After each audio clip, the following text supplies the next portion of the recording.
بسم اللہ الرحمن الرحیم وبہ نستعین ولا حول ولا قوة الا باللہ العلی العظیم۔ قال اللہ تبارک وتعالی یا ایہا الذین آمنوا اتقوا اللہ وابتغوا الیہ الوسیلۃ وجاہدوا فی سبیلہ لعلکم تفلحون۔ اس آیت شریفہ میں اللہ رب العزت نے اللہ تک پہنچنے کا راستہ بتایا ہے۔ پہلی چیز اللہ تعالیٰ کی عظمت و احترام کا دل میں پیدا ہو جانا، جس کو تقوی اللہ کہا جاتا ہے۔ دوسری چیز ان وسائل کو تلاش کرنا اور حاصل کرنا جو رضائے الہی کا سبب بنتے ہیں، یعنی دین و شریعت سے واقفیت حاصل کرنا ہے۔ اور تیسری چیز جب اس کا علم ہو جائے تو اس پر عمل کرنے کی تکلیف اٹھانا اور مشقت برداشت کرنا ہے۔ یہ تین کام کر لیں گے تو کامیاب ہو جائیں گے زندگی کے مقصد میں۔ پہلی چیز اتقوا اللہ، اس کو عام فہم انداز میں یہ سمجھ لیں، حق تعالی شانہ کی عظمت و احترام کا حق ادا کرنا، اسی میں اس سے ڈرنا بھی داخل ہے، اس میں اس پر ایمان لانا بھی داخل ہے، اس میں اس کی وحدانیت کا اقرار کرنا بھی داخل ہے۔ جتنے حقوق ہیں اللہ تعالیٰ کے، اتقوا اللہ کا مطلب ہے تحفظ حقوق اللہ، اللہ تعالیٰ کے حقوق کا تحفظ کرنا اور اس کا احترام اور اس کی عظمت کو ملحوظ رکھنا۔ یہ جامع ہے تمام تعریفوں کو۔ تو ایک یہ کرنا ہے، ہمارے دل میں اللہ کی عظمت پیدا ہو جائے، ہمارے دل میں اس کی وحدانیت اور اس کی الوہیت، اس کی حاکمیت، اس کی خالقیت، اس کی مالکیت، سب چیزیں راسخ درجے میں پہنچ جائیں، دل کی گہرائی میں آ جائے۔ یہ اللہ کے حقوق ہیں جو ایک مومن کو ادا کرنے ہیں۔ تو یہ اللہ کا عظمت، اللہ کی عظمت ہمارے قلوب میں پیدا ہو جائے۔ وہ کتنے بڑے ہیں، کتنے محسن ہیں، ہم اس کے کتنے محتاج ہیں، وہ ہماری کتنی بڑی ضرورت ہے۔ یہ چیزوں پر غور کر کے اللہ تعالیٰ کا تقوی اختیار کرنا، اس کا حق عظمت اختیار کرنا۔ وابتغوا الیہ الوسیلہ کا مفہوم ہے اس تک پہنچنے کا راستہ تلاش کرنا۔ ہم تلاش کرتے تو عمریں گزر جاتی، نہ تلاش کر پاتے، لیکن اللہ نے خود سے بتا دیا ہے، اپنے نبی کو بھیج کر، اپنے حبیب کو مبعوث کر کے ہمارے سامنے پیش کر کے اللہ نے اپنے سے بتا دیا، کیونکہ اللہ کو معلوم ہے کہ بندے کو حق کی کھوج کی صلاحیت نہیں ہے اگر میں نہ دوں، اللہ کو معلوم ہے۔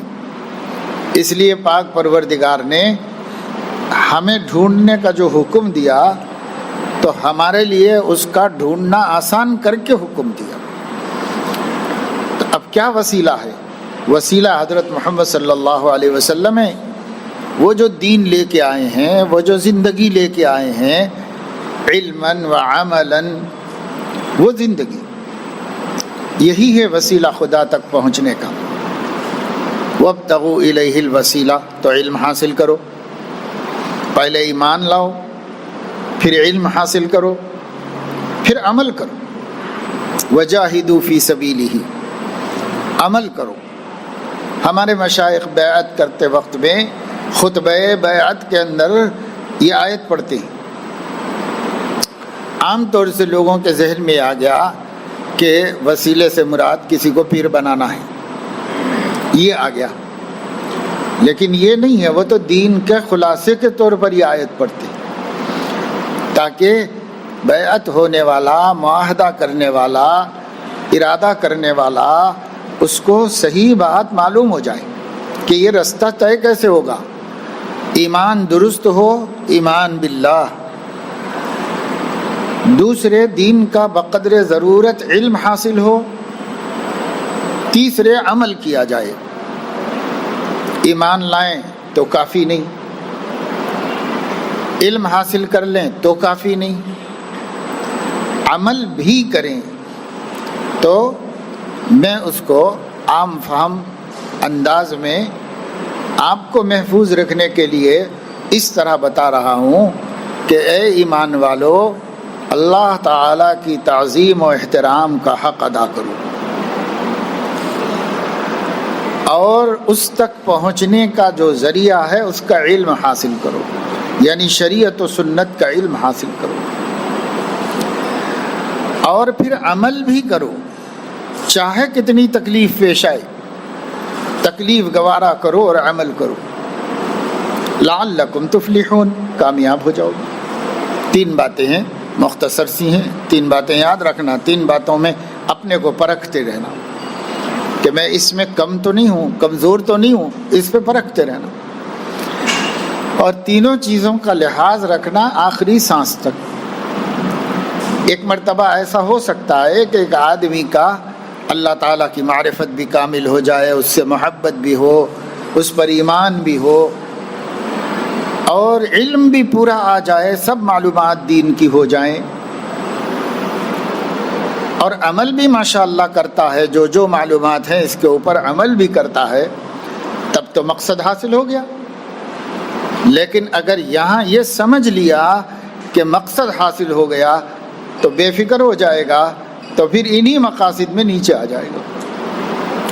اس لیے آخری سانس تک یہ سمجھنا کہ تینوں باتیں مجھے حاصل ہو گئیں سب سے بڑا دھوکہ ہے، اور جس کو یہ دھوکہ لگ گیا وہ رستے سے بھٹک جاتا ہے اور وہی گمراہ ہو جاتا ہے۔ اس لیے بھائی 3 باتوں کو ذہن میں محفوظ کرو، ملحوظ رکھو، روزانہ پرکھتے رہو۔ اللہ تعالیٰ کی تعظیم و احترام میں کوئی کوتاہی تو نہیں ہو رہی؟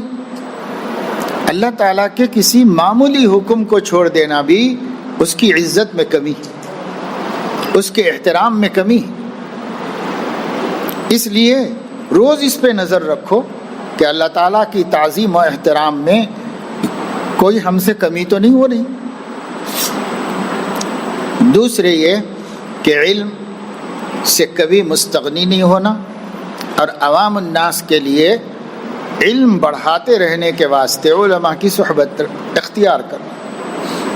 اپنے اپنے علاقوں میں جو بھی عالم ہے تھوڑی دیر روزانہ 10-20 منٹ، روزانہ نہ صحیح، چھٹی کے دن 1 گھنٹہ، آدھا گھنٹہ، ہفتہ بھر آپ کو جو باتیں کھٹکیں، آپ کے جیب میں چھوٹی سی ڈائری رہنا چاہیے، ہر سالک کے جیب میں رہنا چاہیے، اور قلم بھی رہنا چاہیے۔ سستے مہنگے سے مطلب نہیں، مگر ہونا چاہیے۔ جو بات جب بھی کھٹکے اور محسوس ہو کہ اس سلسلے میں مجھے پورا علم نہیں ہے، اسے نوٹ کر لینا کہ یہ بات معلوم کرنا ہے، مجھے یہ بات پوچھنی ہے، اسے نوٹ کر لینا۔ جو نیا مسئلہ پیش آ گیا، پہلے سے ہمیں علم نہیں، نوٹ کر لینا اسے، اور ہر ہفتہ آدھے گھنٹے کے لیے کسی بھی عالم سے ملاقات کرنا۔ بہتر ہے کہ کسی ایک عالم کو منتخب کر لے، کیونکہ بعض لوگوں کا مزاج یہ ہے کہ اس سوال کی ان کو کوئی خاص ضرورت تو نہیں رہتی، لیکن جس سے ملتے اس سے پوچھتے ہیں، اس سے مل کے اس سے پوچھتے ہیں، اس سے مل کے اس سے پوچھتے ہیں، ہر ایک ذرا ڈفرینٹ بتاتا ہے، الگ الگ جواب، تو کنفیوز ہو جاتے ہیں اور پھر علماء سے بدگمان ہو جاتے ہیں۔ وہ یہ طریقہ ہی آپ کا غلط ہے۔ آپ کسی ایک سے پوچھو، کم از کم اتنا ہو کہ ایک سوال کئی لوگوں سے مت پوچھو۔ کئی اہم مسائل ایسے ہوتے ہیں، بعض لوگ پوچھیں، جواب دینے کے بعد بولتے نہیں وہ مولانا ایسا بول رہے تھے، تو جب ان سے پوچھا تھا تو یہاں کیوں آیا بھائی؟ اسی پہ عمل کر لینا چاہیے تھا۔ صحیح غلط اللہ جانے، ہو جانے، آپ کو پوچھنا تھا، آپ پوچھ رہے، آپ کو عمل کر لینا چاہیے تھا۔ پھر اور ایک سے کیوں پوچھ رہے ہو، پھر اور ایک سے کیوں پوچھ، یہی تمہارے دال میں کالا ہے۔ کہ کہیں سے اپنے مطلب کا نکل جائے جواب تو اس پہ عمل کر لیں۔ دین کہاں تمہیں پسند ہے؟ دین پسند ہے، ایک عالم صاحب سے پوچھا، انہوں نے بتایا، عمل کر لیا، یہ ہوتا ہے۔ ہاں البتہ کبھی آدمی کو جواب سے اطمینان نہیں ہوتا تو وہ اور بڑے عالم سے تحقیق کر کے اطمینان کر لے، یہ الگ بات ہے، یہ نہیں۔ ایسا صحابہ کرام میں بھی ہوتا تھا۔ ایک صحابی نے حضرت عبداللہ ابن عباس رضی اللہ عنہما سے ایک سوال کیا تو انہوں نے جواب دیا۔ انہوں نے کہا کہ عبداللہ ابن مسعود نے یوں فرمایا تھا۔ انہوں نے کہا کہ اللہ عبداللہ ابن مسعود پر رحم فرمائے، کبھی ملاقات ہو تو یہ کہہ دینا کہ میں نے ایسا جواب دیا ہے، بس ان سے کہہ دینا، پھر وہ جو فرمائے اس پہ عمل کر لینا۔ تو بتانے والوں میں بھی اتنی وسعت تھی، یہ اطمینان تھا کہ وہ بھی غلط نہیں بولیں گے، لیکن میں اپنے علم کے مطابق یہی صحیح جواب دے رہا ہوں، تو ان کے سامنے رکھ تو دو، پھر وہ کیا کہیں گے اس پہ عمل کر لو۔ بڑے آدمی، یہ چھوٹے تھے عمر میں، وہ بڑے تھے، یعنی پھر صحابہ کی شان یہ تھی کہ اگر ان کے سامنے کسی جونیئر صحابی کی بات آتی اور کرتے اور انہیں وہ زیادہ صحیح معلوم ہوتی تو کوئی تکلف نہیں کرتے تھے، بھائی انہوں نے صحیح کہا ہے اسی پہ عمل کرو، یہ کہہ دیتے، تکلف کچھ نہیں ہوتا تھا، کیونکہ سب لوگ اللہ کے دین کے امین تھے، ڈرتے رہتے تھے کہ ہم سے خیانت نہ ہو جائے، ہماری وجہ سے کوئی غلط رستے پہ نہ چلا جائے، ڈرتے رہتے تھے۔ بہرحال آج بھی علماء ہیں اور ماشاءاللہ رہنمائی کرتے ہیں، سیدھا رستہ دکھاتے ہیں۔ آپ روز نہیں مل سکتے، کوئی بات نہیں، اپنے پاس محفوظ رکھ لیا کرو سوالات، دماغ پہ بھروسہ مت کرو، ہاں جب ملوں گا تو پوچھ لوں گا، بس، تو دماغ میں کہاں رہتی ہیں باتیں؟ دماغ اس زمانے میں یکسو نہیں ہے، دماغ میں 10 سوئیاں ٹھسے ہوئے ہیں، تو کہاں سے وہ یکسو رہے گا، سمجھا؟ تو اس لیے یہ سمجھنا کہ میں ذہن میں ہے نہ پوچھ لوں گا، ہو سکتا ہے بھائی جس وقت آپ کی ملاقات ہوئی اس وقت یاد نہیں آیا تو یہ ہفتہ نکل گیا، تو کیا فائدہ ہے؟ اس لیے آدمی کو چاہیے محفوظ کر لے، بات لکھ لے۔ العلم صید والکتابۃ قید، علم شکار ہے اور لکھ لینا اس کا پنجرا ہے، جال ہے، وہ جال میں اس کو پھنسا لینا چاہیے، جال میں نہیں پھنسا تو پھر نکل جائے گا، اس لیے لکھ لینا چاہیے۔ جون سی زبان آتی ہو بھائی، تیلگو آتی تیلگو میں لکھ لو، مراٹھی آتی مراٹھی میں لکھ لو، اردو آتی اردو میں لکھ لو، انگلش آتی انگلش میں لکھ لو، کیا اپنے یادداشت کو لکھ لینا ہے کہ یہ بات مجھے پوچھنا ہے، یہ بات معلوم کرنا ہے۔ حکیم الامت حضرت تھانوی رحمۃ اللہ علیہ نے 40 نصیحتیں ہر مسلمان کے لیے کی، ہر مسلمان یہ 40 باتیں جو سینکڑوں آیتوں اور حدیثوں کا خلاصہ ہے۔ آپ میں سے جو پرانے لوگ ہیں ان کے پاس وہ کتاب بھی ہوگی جو میں نے اس کی تشریح میں لکھی، 40 نصیحتیں، پرانوں کے پاس تو ہے۔ یہ 40 نصیحتوں میں سے نمبر 1 کیا ہے؟ ضرورت کے مطابق دین کا علم حاصل کرے، خواہ کتاب پڑھ کر یا عالموں سے پوچھ کر۔ 2 رستے ہیں، ایک یہ ہے کہ باقاعدہ علم حاصل کرے، علماء کے سامنے کتابیں پڑھے، دوسرا رستہ یہ ہے پوچھ لیا کرے۔ صحابہ تو پوچھ کر ہی عالم بنے، کوئی کتاب تو نہیں پڑھی انہوں نے، یہ فطری راستہ ہے، پوچھ کر اپنا علم بڑھاتے رہنا، پوچھ کر اپنی جہالت کو دور کرتے رہنا،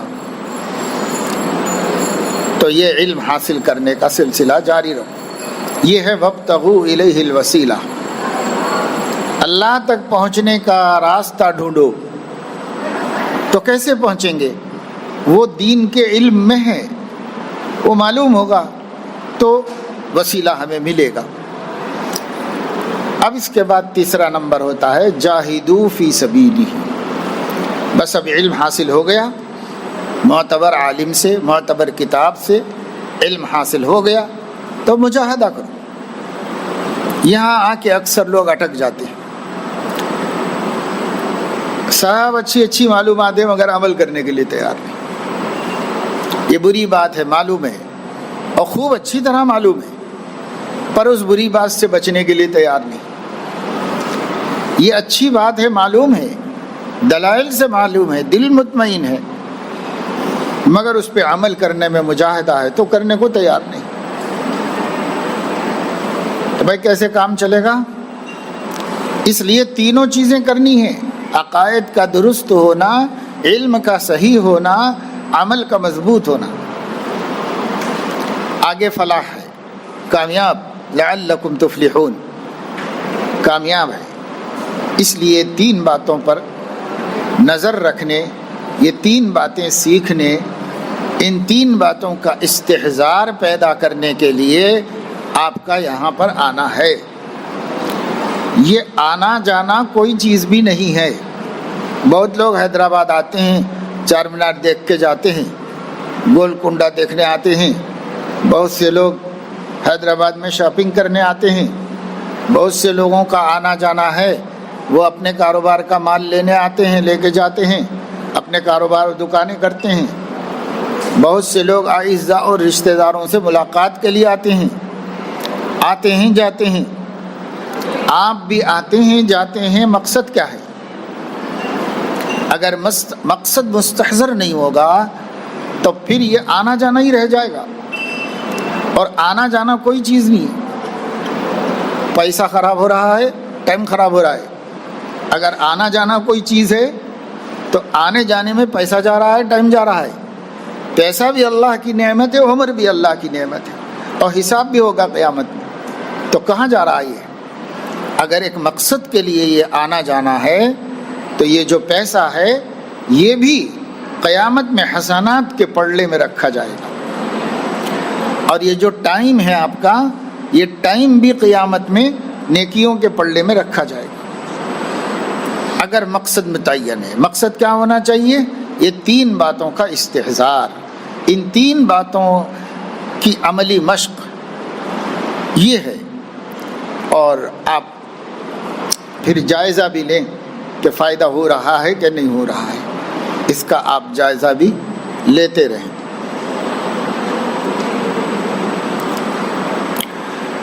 آپ جو ہے ٹیلی فون کا بل بھرتے ہیں یا ریچارج کرتے ہیں اور کمپنی سروس نہیں دے رہی ہے تو آپ کو فکر ہوتی ہے، آپ شکایت اندراج کراتے ہیں کہ صاحب سروس صحیح نہیں چل رہی ہے، مجھے بہت دشواری ہو رہی ہے، نہیں؟ آپ کرنٹ کا بل بنتے ہیں، بار بار بجلی جا رہی ہے، آپ شکوہ کرتے ہیں، ایک دو لوگوں سے نہیں سمجھتے تو گروپ لے جا کے احتجاج کرتے ہیں کہ صاحب ہم بل دے رہے ہیں، پھگٹ میں نہیں لے رہے ہیں، کیوں نہیں وقت پہ سپلائی ہو رہی ہے، یہ نہیں۔ تو آپ اپنی چیز خرچ کر کے اس کے بدل کو تلاش کرتے ہیں اور اس کے بدل کے بارے میں کوئی نقصان گوارا کرنا نہیں چاہتے۔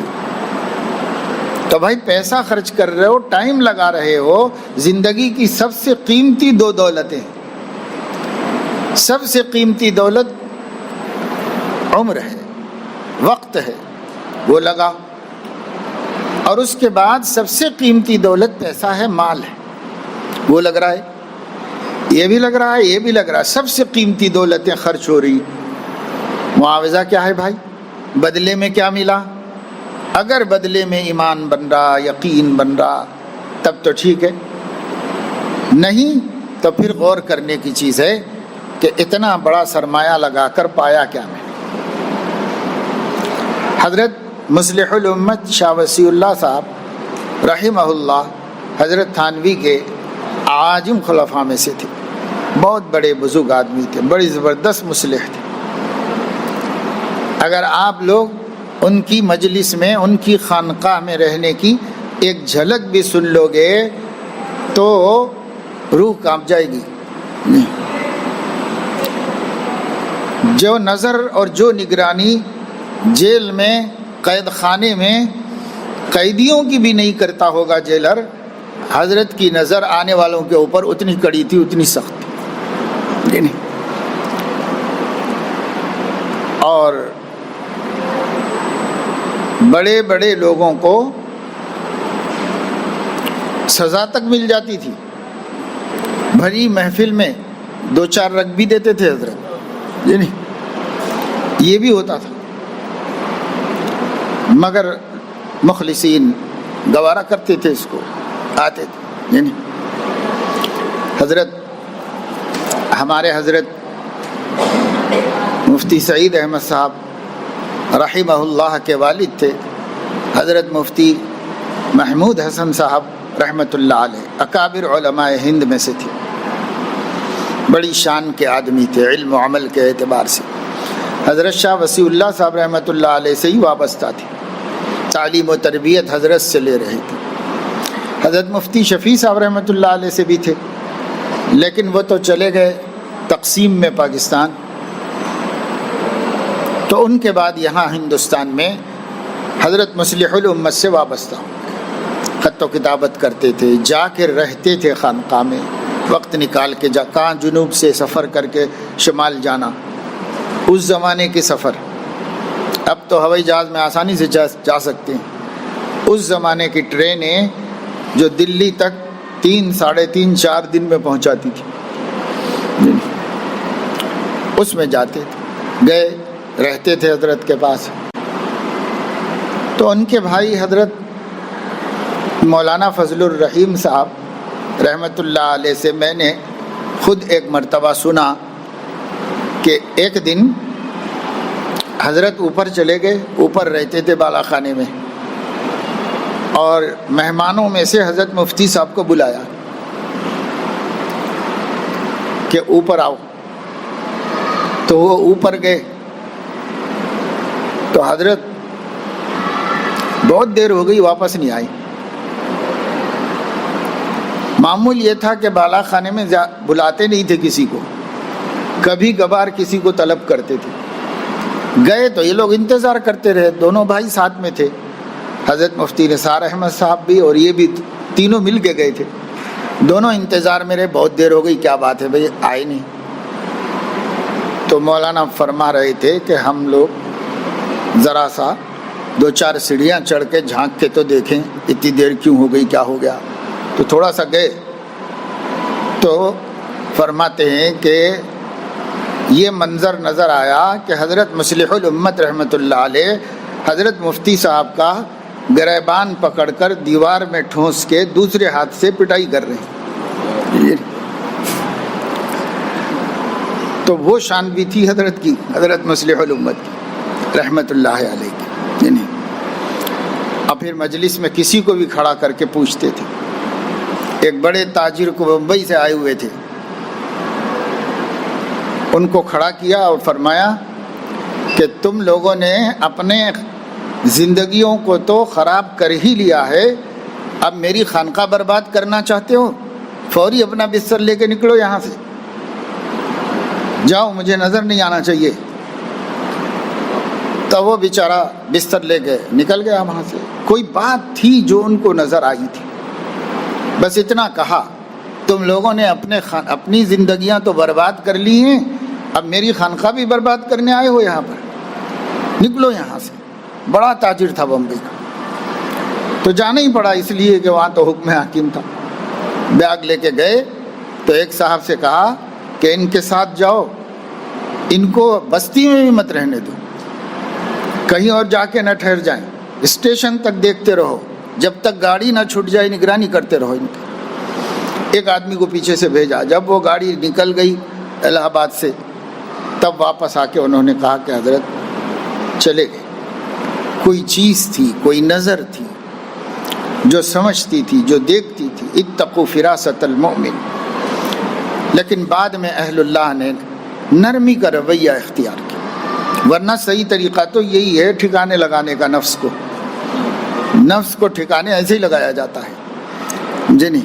حضرت حکیم اختر صاحب رحمۃ اللہ علیہ فرماتے تھے کہ جو گوشت ہڈی سے متصل ہوتا ہے مزیدار ہوتا ہے،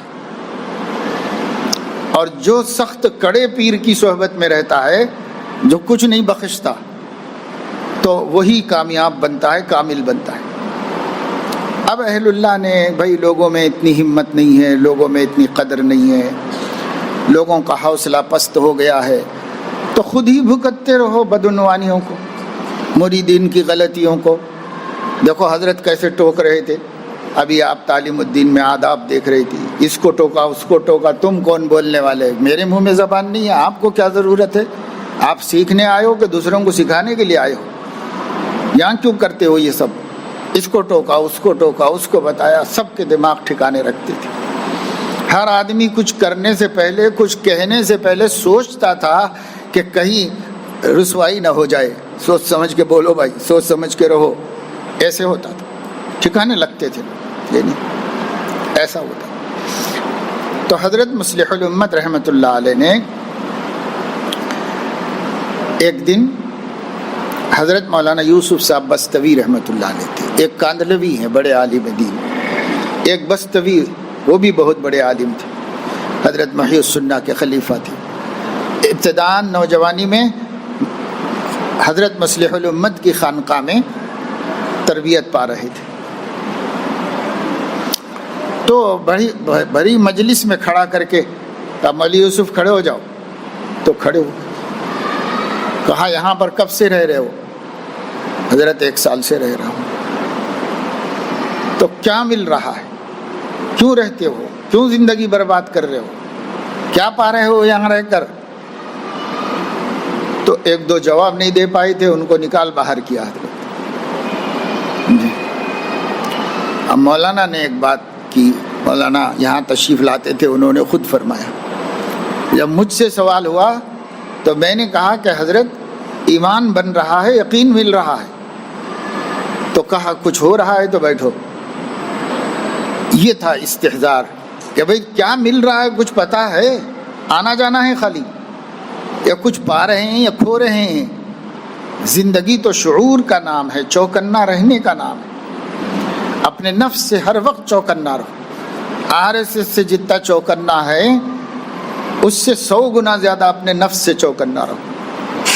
اس کی بدماشیاں تو ان لوگوں سے بھی زیادہ ہے، ان کو بھی تو ان کا نفس ہی برباد کر رہا ہے، سب بدماش نفس سے بدماشیاں سیکھ رہے ہیں، ہمارے پاس بھی وہی نفس ہے، تو ڈرنا تو سب سے زیادہ اس سے چاہیے۔ تو اس لیے بھائی آوک جاوک نہ کرو، اور کچھ تجربہ کرنے کے لیے بھی مت آؤ۔ 1 مرتبہ آدمی جا سکتا ہے کہ بھئی مجھے نفع ہوتا ہے کہ نہیں ہوتا، نہیں ہوتا ہے، نہیں جانا چاہیے اس کو۔ اور جو جاتا ہے اسے مقصد متعین کرنا چاہیے، اور مقصد مل رہا ہے فبہا ونعمت، بہت اچھا۔ مقصد نہیں حاصل ہو رہا ہے تو اسے یہ جاننا چاہیے کہ وقت کا بھی اللہ حساب لیں گے اور پیسے کا بھی اللہ حساب لیں گے، یہ جاننا چاہیے۔ کیا حساب دیں گے بھی طے کر لیں، کیا حساب دیں گے اللہ کو؟ اللہ کو حساب دینا آسان کام ہے کیا؟ تو بھائی نیتوں کو درست کرو۔ یہ آیت شریفہ میں نے اسی لیے پڑھی آپ کے سامنے تاکہ آپ کو آپ کا مقصد معلوم ہو جائے۔ اور 3 باتیں اس میں نے بتا دی آپ کو، یہ 3 باتیں ہی حاصل ہے پوری زندگی کی فکروں کا، اور یہاں آنے جانے کا بھی یہی حاصل ہے۔ یہ تو کچھ بنیادی بات تھی جو ہر مرتبہ چونکہ نئے بھی ہوتے ہیں پرانے بھی ہوتے ہیں، نئےوں کو تو بتانا ضروری ہی ہے، پرانوں کو بھی یاد دلانا ضروری ہے، نہیں تو پرانے بھی جو ہے عبادت کو عادت بنا لیتے ہیں۔ اسلام چاہتا ہے کہ عادت کو عبادت بناؤ، اسی لیے ہر نماز کو نیت کرائی جاتی ہے تاکہ کہیں وہ عادت نہ بن جائے، عبادت عبادت ہی رہے۔ تو اسلام چاہتا ہے عادت کو عبادت بنائیں، ہم لوگ کیا کرتے ہیں عبادت کو بھی عادت بنا لیتے ہیں، جب وہ عادت بن جائے گی کسی کام کی نہیں رہے گی۔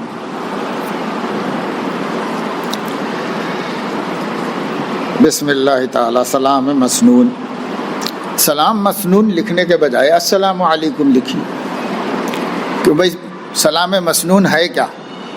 یہ تو ٹائٹل ہوا، سلام مسنون ایک ٹائٹل ہوا، نام ہوا، سلام ہے کیا؟ سلام تو السلام علیکم ہے، کم سے کم، تو بجائے سلام مسنون لکھنے کے السلام علیکم لکھنا چاہیے، یہ نہیں۔ جیسے بجائے عقد مسنون لکھنے کے عقد مسنون طریقے پہ کرنا چاہیے۔ صرف عقد مسنون ولیمہ مسنونہ لکھنا کافی نہیں ہے، ابھی ولیمہ تو مسنون ہے ہی، لیکن ولیمہ مسنونہ لکھ کر ولیمہ رواجیہ کرنا یہ تو دھوکہ ہے، نفاق ہے، یہ نہیں ہونا چاہیے۔ ولیمہ مسنون ہے تو مسنون کرو۔ ایسے ہی سلام مسنون بولنے کا کیا فائدہ ہے؟ اس سے ثواب نہیں ملے گا، سلام مسنون لکھنے سے ثواب نہیں ملے گا، السلام علیکم لکھنے سے ثواب ملے گا، یہ نہیں۔ یہ ہے غصہ اور نظر بد کا علاج کیا ہے؟ غصہ اور نظر بد اس زمانے کا سکہ رائج الوقت ہے، نہیں، سکہ رائج الوقت بولے تو حکومت کی کرنسی، اپنے ملک کی کرنسی۔ کرنسی ایسی چیز ہے کہ نہ امیر کا جیب خالی ہے نہ غریب کا جیب خالی ہے، ہر جگہ کہیں کم کہیں زیادہ ہر جیب میں کرنسی ہے۔ اتنے لوگ آپ لوگ یہاں بیٹھے ہوئے ہیں اور اتنے کے جیبوں میں کسی کے زیادہ کسی کے کم، مگر خالی کسی کا بھی نہیں ہوتا جیب، سب کے پاس کرنسی ہوتی ہے نا۔ تو غصہ اور بد نظری اس وقت کرنسی ہے۔ کون ہے جس کا اعمال نامہ اس سے خالی ہو رہا؟ ہر ایک کے اعمال نامے میں کھاتے میں کچھ نہ کچھ ہے، اور یہ دونوں میں ضرر کے اعتبار سے الگ الگ ضرر ہے، مگر ہے دونوں کا سب سے زیادہ ضرر۔ غصے سے اخلاق کی دنیا جل جاتی ہے، خاکستر ہو جاتی ہے، اور بد نظری سے دنیا، دل کی دنیا اندھیری ہو جاتی ہے، نور قلب بجھ جاتا ہے۔ تو بد نگاہی دل کی دنیا کو ویران کرتی ہے، اور غصہ شرافت و اخلاق کی دنیا کو ختم کر دیتا ہے۔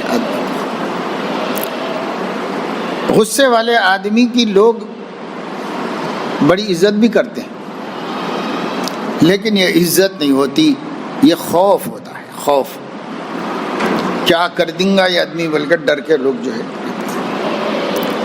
یہ محبت نہیں۔ جو احترام قلب کی محبت اور عظمت کی بنیاد پر کیا جائے یہ عزت ہے، اور جو احترام ڈنڈے کے اور غصے کے ڈر سے کیا جائے یہ کسی کی عزت نہیں۔ ایسا آدمی ادھر پلٹتے ہی پھر وہی شخص اس کے بارے میں کچھ ایسا تبصرہ کرے گا جو بے عزتی کا سبب ہے۔ سامنے تو نہیں بولے گا، سامنے ڈر لگا ہوا ہے اس کا، یہ نہیں۔ یہ ایسا ہی ہے جیسا کہ عربی کا ایک بہت بڑا شاعر تھا، وہ بادشاہ کا شاعر تھا، فرزدق اس کا نام تھا، وہ بادشاہ کے دربار کا شاعر تھا، اس کا کام ہی بادشاہ کی تعریفیں کرنا ہوتا تھا، اور رائے کو پربت بنانا، اس کے عیوب کو خوبیاں بنانا، کمال کیسے کرتے تھے اس زمانے میں شعراء بادشاہ کی تعریف۔ ایک درباری شاعر بادشاہ کے بارے میں، عربی کا شاعر ہے، بادشاہ کے بارے میں کہہ رہا ہے کہ اگر آپ کو پیدا نہ ہونا ہوتا تو ماں حوا بانجھ ہوتی، آپ پیدا ہونے والے تھے اس لیے ان کو اس لائق بنایا گیا کہ بچے پیدا ہو سکے۔ تو ایسے ہوتے ہیں درباریوں کی خوشامدی شاعری۔ فرزدق بھی ایک دربار کا شاعر تھا، مگر قادر الکلام عربی کا شاعر تھا، نام روشن ہے اس کا ادب کی دنیا میں۔ اپنے بادشاہ کے ساتھ حرم شریف میں طواف کر رہا تھا کعبۃ اللہ کا، تو بادشاہ کے لیے درباری تھے ڈنڈے ونڈے لاٹھی لے کے اطراف میں، تو وہ رستہ بنا رہے تھے، تو وہ طواف کر رہا تھا، رستے بنا رہے تھے بڑی مشکلوں سے، عوام کس کی کون سنتا ہے حرم میں؟ ہر ایک اپنے خدا کا دیوانہ ہے. کوئی ترم خواہ ہوگا ہم کو کیا دیکھنا ہے اس کی طرف؟ وہ اپنے میں تھا. اور وہ اس زمانے میں تو جو وہاں پہنچ جاتا بس اللہ ہی کا ہو جاتا. تو سب اپنی دھن میں تھے، کسی کو بادشاہ کے ہونے کا احساس بھی نہیں تھا. تو زبردستی لوگوں کو رستہ بنا کے دینا پڑ رہا تھا تاکہ جلدی طواف ہو جائے اور جلدی چلے جائے. اتنے میں تھوڑی اچانک کوئی بندہ آیا مطاف میں، اور جب اس نے طواف کرنا شروع کیا حجر اسود پر پہنچ کر، تو لوگ جو ہیں وہ ایک سائیڈ میں ہو گئے. کعبۃ اللہ سے سب ہٹ گئے، ادھر سب دور دور ہٹتے چلے گئے. اور وہ بندہ جلدی جلدی بالکل کعبے کے اطراف سے طواف کر لے رہا. بادشاہ نے پلٹ کے دیکھا کہ سب یہ کون ہے جس کے لیے کچھ کرنا ہی نہیں پڑ رہا انتظام، لوگ خود ہی کر دے رہے ہیں انتظام سے. یہ ایسا کون مقبول بندہ ہے بھائی؟ پلٹ کے دیکھا تو جانتا تھا، پہچان لیا لیکن انجان بن گیا کیونکہ اس کی ذلت ہو رہی تھی. تو انجان بن کے کہنے لگا کہ یہ کون صاحب ہے بھائی؟ ایسا لگتا ہے کہ بادشاہ تو یہی ہیں، سب لوگ انہی کے فرما بردار ہیں، انہی کے لیے رستہ بنا کے رکھ دیے ہیں سب جانے کے لیے. یہ کون صاحب ہے؟ تب فرزدق نے برجستہ 100 شعر کہے. یہ حضرت سیدنا علی زین العابدین رحمہ اللہ، حضرت علی کے نواسے تھے، اور مومنین کے قلوب میں ان کی عظمت تھی، آنکھوں کی ٹھنڈک تھی.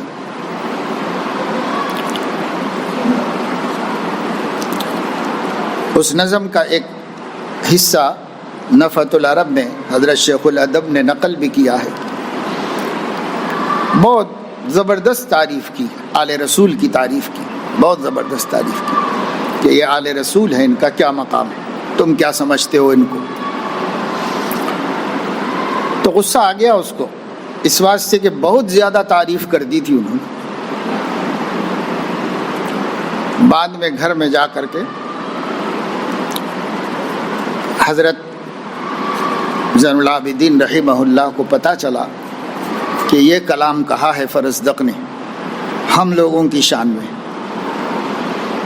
تو مسافر تھے، وہ بھی حج کرنے ہی آئے تھے. جو کچھ ان کے پاس تھا سب جمع کروا کے اس کے پاس ہدیہ بھیج دیا. فرزدق نے پورے ہدایا واپس کر دیے اور یہ کہا کہ یہ جو کچھ میں نے کہا تھا یہ میرے دل کی آواز تھی جو میں اپنے اللہ کو سنانا چاہتا تھا. میں اس کا کوئی معاوضہ کسی سے لینا نہیں چاہتا. یہ میرے دل کی آواز ہے آل رسول کے واسطے. یہ بھی تو میں یہ بتا رہا ہوں کہ ایک احترام یہ ہے اور ایک احترام وہ ہے. وہ احترام عظمت کی وجہ سے ہے اور یہ احترام خوف کی وجہ سے. تو غصے والے کی جو عزت ہوتی ہے وہ خوف کی وجہ سے. بچے بھی کرتے ہیں تو ابا سمجھ کے نہیں کرتے، جلاد سمجھ کے کرتے.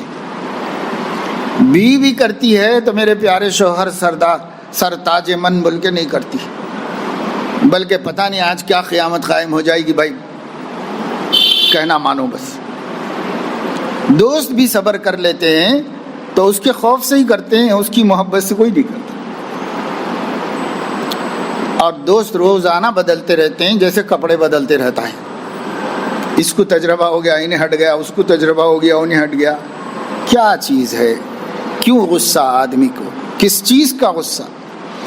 غصہ تو اللہ کو آنا چاہیے، لیکن اللہ نے بھی غصے کو اپنے کنٹرول میں کر لیا اللہ نے، اور عرش پہ لکھوا دیا رحمتی سبقت غضبی.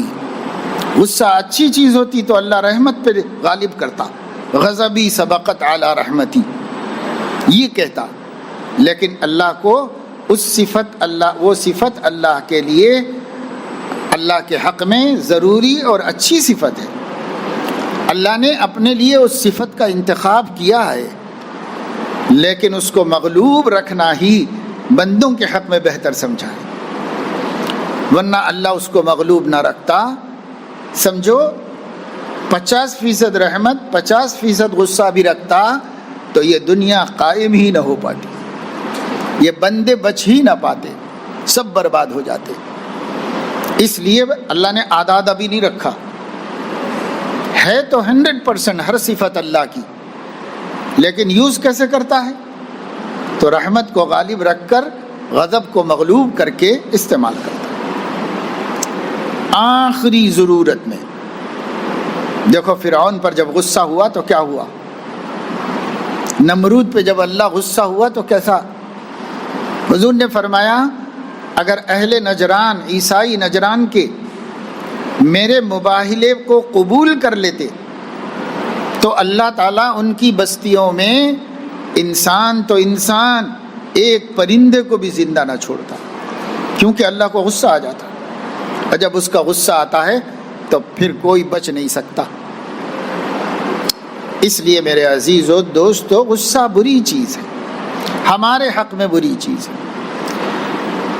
صفت کے لحاظ سے، ایک انسانی صفت ہونے کے اعتبار سے غصہ انسان کی ضرورت ہے، اس لیے اللہ نے انسان میں رکھی ہے۔ وہ جو حضرت امام شافعی نے فرمایا جس کو غصہ نہیں آتا وہ گدھا ہے، اس کا یہ مطلب ہے کہ اگر غصہ نہیں ہوگا اور گھر میں آئے گا اور دیکھے گا کہ اس کی بیوی کسی کے ساتھ بیٹھ کے دل لگی کر رہی ہے تو غصہ ہی نہیں آئے گا، تو پھر تو یہ شخص دنیا کا سب سے ذلیل انسان بن جائے گا۔ غصہ تو آنا چاہیے، غصہ آئے تو کریں کیا، وہ کرنے سے پہلے عقل ہونی چاہیے، ورنہ غصہ نہ آنا تو کمزوری ہے، غصہ نہ آنا بے حیائی ہے، غصہ نہ آنا آدمیت میں نقص ہے، عیب ہے۔ اور انسانیت یہ ہے کہ غصہ تو آئے گا، اسے کرنا کیا چاہیے وہ طے کر کے کرتا ہے۔ غصے میں جو جی میں آیا بول دے، غصے میں جو سمجھ میں آیا کر دے، تو پھر وہ حیوان ہے، انسان نہیں۔ جانوروں میں ایک جانور ہے، شیر سوچتا ہی نہیں کہ کیا کرنا چاہیے، بیل سوچتا ہی نہیں کہ کیا کرنا چاہیے، بس غصہ آ گیا سینگے لڑا کے خون خرابہ کر دیتا ہے۔ بوکڑ کو غصہ آ گیا تو خون خرابہ کر دیتا ہے، کسی کی نہیں مانتا، کسی کی نہیں سنتا، مالک بیچ میں آ جائے تو بھی ادھر ادھر سے گھوم کے پھر لا کے لگاتا ہے، لڑاتا ہے سر اس کا، سمجھے؟ ایسے غصے والے بچے بھی کرتے ہیں گھر میں، ماں باپ بھی ادھر سے ادھر کریں تو پھر ادھر سے پلٹ کے آ کے لڑتے ہیں۔ جی نہیں، بعض بچے ماں باپ ہی سے لڑنے کے لیے کھڑے ہو جاتے ہیں، ایسے ہوتا ہے، سمجھ سے باہر ہے۔ ایک چھوٹا سا بچہ، ابھی میں سفر سے آ رہا تھا احمد آباد ایئرپورٹ پر، بورڈنگ کی لائن میں تھا، ایک ماں بہت پریشان تھی، وہ اتنا سا بچہ ہے چھوٹا سا گود میں، اس سے پریشان ہے، وہ کچھ کرنا چاہتا ہے، اگر نہ کرنے دیا جائے تو بڑا بھڑ تھپڑ مار رہا میری۔ اور جو دوسرے لوگ ہیں سب رحم کھا کے بعد میں کسی نے اس کو بلا کے پہلے بھیج دیا کہ جا کے بیٹھ جا بھائی اندر سکون سے، یہ تو سنبھلتا ہی نہیں۔ تو ایسے بچوں میں کہاں سے آتا ہے؟ اماں بابا سے ہی آتا ہے، کیونکہ بچوں میں شکل جب ماں باپ کی آتی ہے تو صفات کس کی آئیں گی؟ صفات بھی انہی کی آتی ہے۔ شکل تو ماں باپ کی ہوتی ہے، کوئی بچہ اماں پہ جاتا ہے، کوئی بچہ باپ پہ، آپ بولتے ہیں ددیال میں گیا، نانیال پہ گیا بولتے ہیں، تو کوئی ماں جیسی شکل لے کے آتا ہے، کوئی باپ جیسی شکل لے کے آتا ہے۔ تو صفات کس کی لے کے آئے گا؟ صفات بھی یا تو ان کی ہوگی یا تو ان کی ہوگی، دونوں کا مرکب ہے، اس لیے دونوں میں سے کسی کی صفت ہوگی، اچھی ہوں گی بری ہوں گی، ان کی آئیں گی۔ غصہ اب اگر آپ کو آ گیا ہے تو علاج کیا ہے؟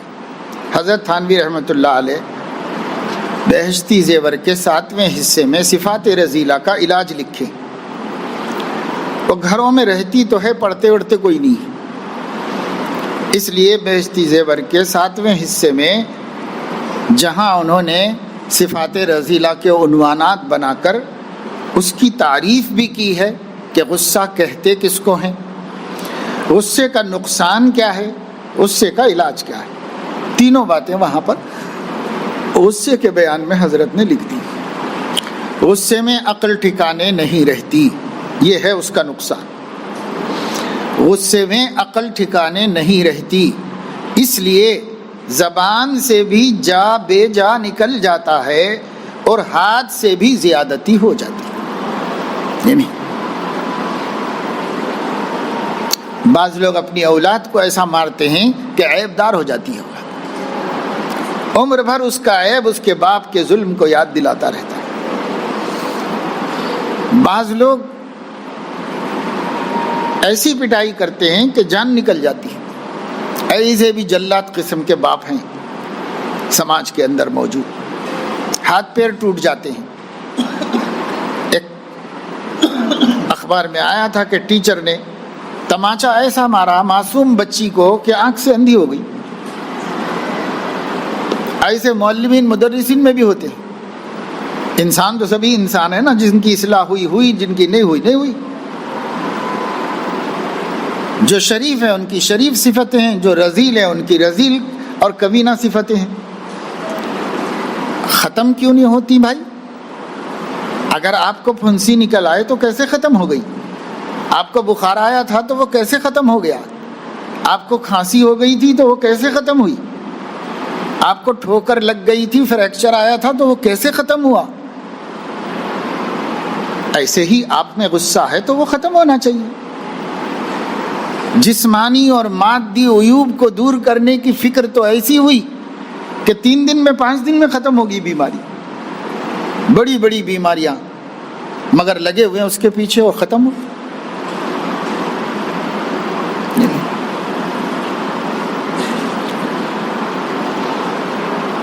بس بھائی اتنا ہی ہے. ہماری چاہت کی کمی ہے، عزم اور حوصلے کی کمی ہے. باقی سب معلومات آپ کو ہیں. اس میں سوال تو ایسا ہے کہ کس کا علاج کیا ہے، مگر میں نہیں سمجھتا کہ خود سائل بھی نہیں جانتا. پوچھنے کا مقصد یہ ہوتا ہے کہ کوئی ایسا کرشمہ اور چمتکار دکھا دیجئے کہ وہ میں کچھ نہ کروں اور میرا غصہ ختم ہو جائے. نہیں، ایسا کوئی چمتکار دکھا دو. آپ پیر صاحب ہو تو کوئی کرامت بتا دو، وہ خود سے نکل جائے میرے اندر سے، مجھے کچھ کرنا نہ پڑے. تو بھائی یہ وہ صفتیں ہیں جس میں نبی نے اپنا معجزہ بھی نہیں دکھایا ہے. جی نہیں، اب پیر کیا کرامت دکھائے گا آپ کو؟ خود کرنا ہوگا. تو ہی اگر نہ چاہے تو باتیں ہزار ہیں، اور چاہو تو جس دن چاہو اس دن کامیاب ہے، اسی دن کامیاب ہے. یہ طے کر لینا کیا بڑا کام ہے کہ جس وقت غصہ آئے گا میں نہ زبان کھولوں گا نہ ہاتھ اٹھاؤں گا، کچھ نہیں کروں گا. میں واپس چلا جاؤں گا یا میں بستر پہ جا کے لیٹ جاؤں گا. اندر سے ابال آتا رہے کہ کچھ بولوں، نہیں بولوں گا. کیا مشکل کام. ہمارے حضرت محی السنہ رحمہ اللہ جب ہم لوگ پڑھتے تھے ابتدائی زمانے میں تو چھڑی سے باقاعدہ سزائیں دیتے تھے. طلبہ سزا دیتے تھے چھڑی سے، اور وہ چھڑی سے سزا دینے کیا ان کو حق تھا، اس لیے کہ وہ اپنے نفس پر مکمل کنٹرول رکھتے تھے. تو ایک چھڑی آستین میں لے کے آتے تھے، دکھا کے بھی نہیں لاتے تھے، آستین میں رہتی تھی چھڑی. اور وہیں جا کر جس طالب علم نے استاد کی گستاخی کی، پڑھنے پڑھانے کی کمیوں پر سزا نہیں دیتے تھے، بدتمیزیوں پر، بد اخلاقیوں پر سزا دیتے تھے. تو جا کے لٹاتے تھے، یا تو ہتھیلی پر 1-2 چھڑی مارتے تھے یا لٹا کے تلووں پہ مارتے تھے. بس 2 جگہ. حیدرآباد کے بعض رئیس لوگوں کے بچے بھی تھے. اب وہ نوابانہ انداز تھا، زبان پہ گالیاں تھیں. تو کئی دفعے ہم نے دیکھا کہ ایک چھڑی پڑتے ہی اس نے کوئی گالی دے دی، دوبارہ نہیں مارتے تھے، دوسری نہیں مارتے تھے.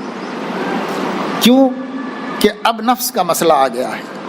جب نفس کا مسئلہ آ گیا ہے تو کیسے قیامت میں ثابت ہوگا کہ دوسری والی اس میں اپنی انا کا مسئلہ نہیں تھا، صرف اس کی تربیت کا مقصد تھا.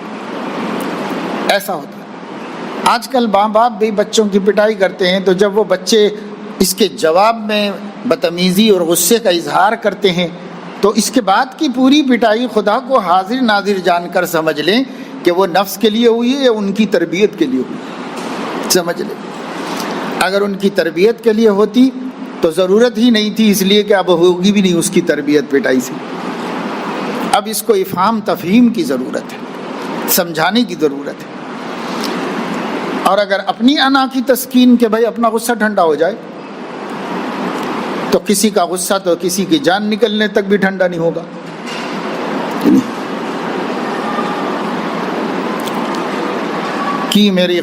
کی میرے قتل کے بعد توبہ اس نے جفا سے، ہائے اس زود پشیماں کا پشیماں ہونا۔ آج شرمندہ ہو کے کیا فائدہ ہوا؟ کی میرے قتل کے بعد توبہ اس نے جفا سے، ہائے اس زود پشیماں کا پشیماں ہونا۔ اس پشیمانی کا کیا فائدہ ہے؟ اس شرمندگی کا کیا فائدہ ہے؟ جان تو میری چلی گئی۔ تو بعد کی شرمندگی سے کچھ ہونے والا نہیں، اپنی عادت بدلنے والی نہیں، بعد میں شرمندہ ہو کر معافی مانگ لینے سے بھی بدلنے والی نہیں۔ اس لیے کہ نفس کہے گا یہی کرتا رہے، یہی معافی بھی کرتا رہے، یہ بھی چلاتا رہے بس ختم۔ اور جو اپنے مجبور ہیں وہ معاف نہیں کریں گے تو کیا بات بدلہ لیں گے؟ آپ شاگرد پہ ظلم کرے تو کیا بدلہ لے گا وہ؟ بیٹا معاف کر دیا، اچھی بات حضرت معاف کر دیا، نہیں تو کیا بدلہ لے گا؟ وہ بولے گا کہ نہیں میں بدلہ لوں گا، میں معاف نہیں کروں گا۔ بیٹا بولے گا کہ نہیں میں بدلہ لینا چاہ رہا ہوں، نہیں۔ ہاں وہ اپنے دل میں اللہ سے کہہ رہا ہوگا کہ اللہ اس کا بھی کوئی باپ کر دے جو اس کو بتائے کہ تکلیف کس کو کہتے ہیں، اس کو بتائے کہ ذلت کس کو کہتے ہیں، کوئی اور اس کے اوپر مسلط کر، میں تو نہیں کر سکتا بدلہ۔ ایسا ہوتا ہے۔ وہی بات کو حضور علیہ السلام نے ایک صحابی ایک غلام کی پٹائی کر رہے تھے تو پیچھے سے یہ فرمایا تیرا بھی کوئی آقا ہے، بس اتنا فرما دیا، اور اتنا ان کے لیے کافی ہو گیا۔ تیرا بھی کوئی آقا ہے، بس یہ جملہ کافی ہو گیا صحابہ کی تربیت کے واسطے۔ اب آپ بھی اسی سے علاج کر لیجئے۔ جس میں غصہ آتا ہے اس وقت سوچ لیجئے کہ کسی اور کو میرے اوپر بھی آ سکتا ہے، اور وہ ارض و سما کا مالک ہے، اسے آ گیا تو پھر کیا بنے گا میرا، یہ سوچ لیں۔ بہرحال علاج تو آسان ہے اور بزرگوں نے سب لکھ دیا ہے، اب اس سے زیادہ کوئی لایا بھی نہیں جا سکتا۔ قرآن نے کہہ دیا ہے، نبی نے کہہ دیا ہے، اہل اللہ نے جمع کر دیا ہے، اب وہی ہے نسخہ، اب نیا نسخہ کچھ بھی نہیں، وہی نسخہ ہے، اسی نسخے پہ عمل کرو گے تو کام بنے گا۔ اس لیے میں نے آپ کو شروع میں تمہید میں آیت کو سمجھا دیا کہ 3 باتیں ہیں۔ تو علم صحیح آپ کے پاس ہے، عمل نہیں کر رہے، عمل کریں گے تو لعلکم تفلحون، فلاح پا جاؤ گے، کامیاب ہو جاؤ۔ عمل پہ آنے کا ہے، یہ کوششیں صرف عمل پہ آنے کے واسطے ہے کہ عمل پہ آؤ۔ اس وقت کوئی بات نہیں بولنا ہے، کوئی کام نہیں کرنا ہے۔ غصہ کس کو نہیں تھا؟ آپ نے نہیں سنا حضرت سیدنا زین العابدین جن کا میں نے ابھی ذکر کیا، اللہ کے نبی کے نواسے ہیں، حضرت علی کے بھی نواسے پوترے ہیں حضرت علی کے۔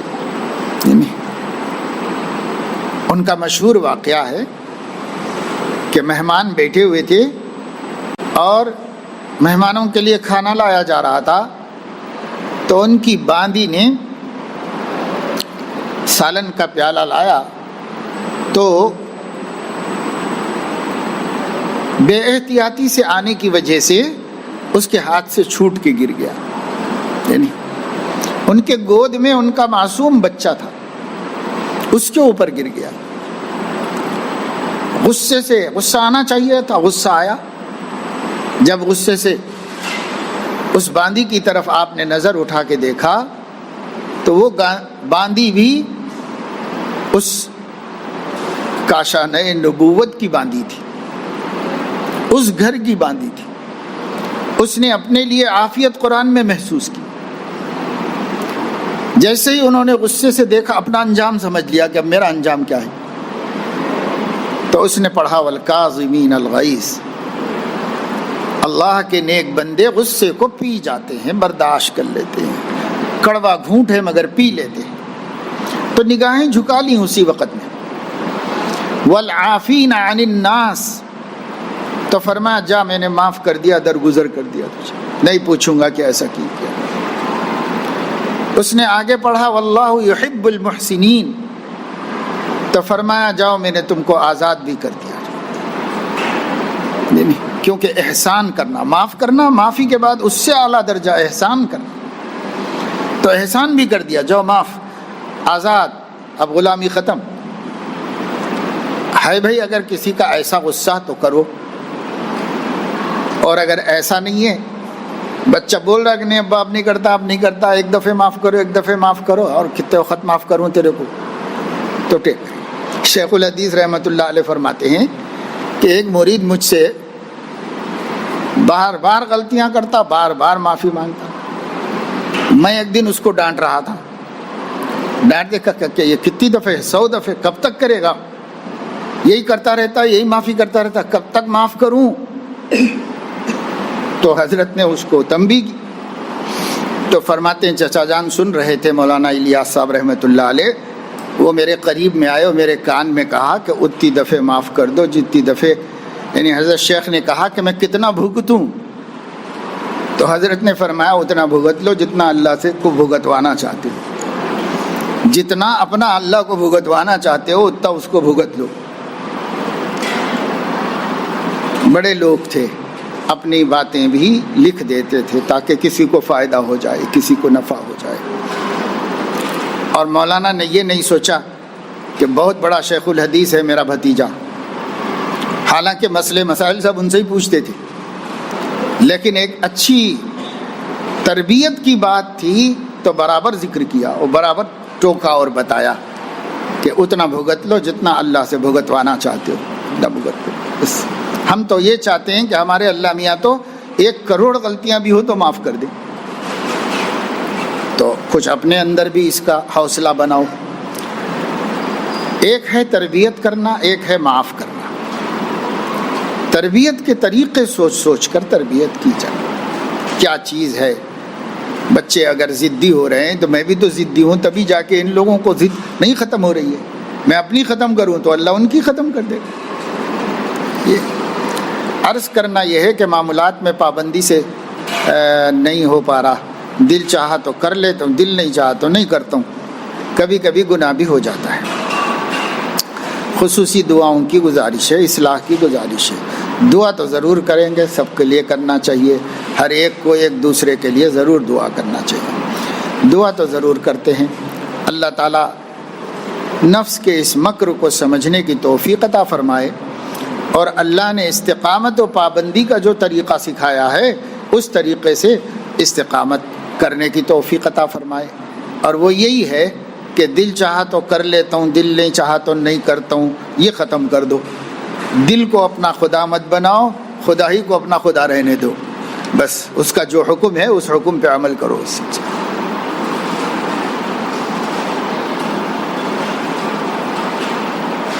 اس سلسلے کا نام کیا ہے؟ ہمارا سلسلہ جو ہے سلاسل اربعہ میں داخل ہے، اور غالب طور پر ہمارے مشائخ چشتیہ ہیں۔ خواجہ معین الدین اجمیری چشتی رحمۃ اللہ علیہ سے جو سلسلہ فیض جاری ہے، اوپر اللہ کے نبی تک، نیچے ان کے نام سے منسوب ہے۔ یہ چشتیہ سلسلے کہلائے جاتے ہیں۔ اس کی اہمیت زیادہ نہیں ہوتی، زیادہ اہمیت ہوتی ہے کسی بھی سلسلے سے شریعت پر اور سنت پر دوام اور استقامت نصیب ہو جائے، دھیان میں اللہ تعالیٰ ہر وقت رہنے لگے، دل گندگیوں سے پاک ہو جائے، چاہے قادریہ سلسلے میں ہو جائے، چاہے چشتیہ میں ہو جائے، نقشبندیہ میں ہو جائے، سہروردیہ میں ہو جائے، چاروں کو چھوڑ کے بھی ہو جائے، مگر ہو جائے، مقصود یہ ہو جائے۔ فحش خیالات زیادہ آتے ہیں، کیا کروں؟ فحش خیالات فحش ماحول کی وجہ سے آتے ہیں، فحش مناظر کی وجہ سے آتے ہیں، فحش آوازوں کو سننے کی وجہ سے آتے ہیں۔ اس لیے اس کا حل یہ ہے کہ پاکیزہ ماحول میں رہنے کا اہتمام کرو تاکہ پاکیزہ خیالات آئیں. جیسے ماحول میں رہے گا ویسے خیالات آتے ہیں. آج خواب بھی ویسے ہی دیکھتا ہے. آپ نے سنا ہوگا کہ بلی کے خواب میں چچڑے، کیونکہ وہ عمر بھر چچڑے ہی تلاش کرتے رہتی ہے، تو اب سو جائے گی بھی تو وہی دکھیں گے اس کو. تو ہم جیسے ماحول میں رہیں گے، جیسی مصروفیات میں رہیں گے، ہمیں خیالات بھی ویسے آئیں گے، خوابات بھی ویسے ہی آئیں گے. تو اس وجہ سے اپنا ماحول چینج کرنا چاہیے. گھروں میں بے پردگی عام ہے. نوجوان بچیاں، ایک تو لباس صحیح نہیں، دوسرے پردے کا کوئی اہتمام نہیں. تو پہلے تو خالی پورے اچھے لباس میں بھی کوئی نامحرم نظر آئے تو خیالات کا بہک جانا، بدک جانا کمپلسری تھا. اب تو وہ اچھے لباس میں بھی نہیں. تب تو اگر کالی کلوٹی بھی ہوگی اور لباس صحیح نہیں ہوگا اس کا تو اچھے اچھے لوگوں کے تقوی کو متاثر کر دے گا.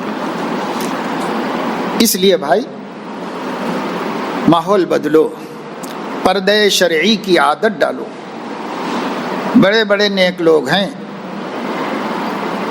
کئی مرتبہ حج کر چکے ہیں اور خانقاہوں میں چلے لگا چکے ہیں، دعوت و تبلیغ میں وقت لگا چکے ہیں، لگا رہے ہیں برسہا برس سے، پر پردہ نہیں کرتے.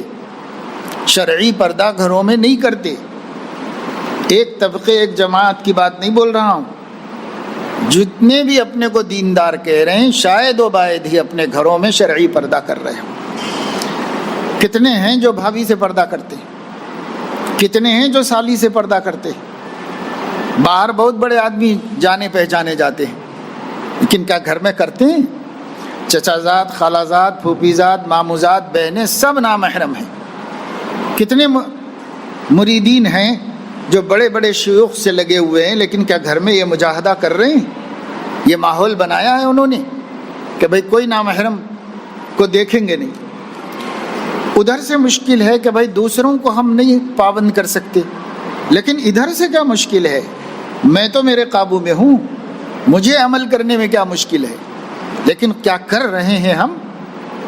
نہیں کر رہے ہیں. قرآن کی نص قطعی میں ہے قل للمؤمنین یغضوا من ابصارہم ویحفظوا فروجہم، قل للمؤمنات یغضضن من ابصارہن ویحفظن فروجہن. فحش خیالات کیا ہیں؟ بدکاری، زناکاری کے خیالات ہیں.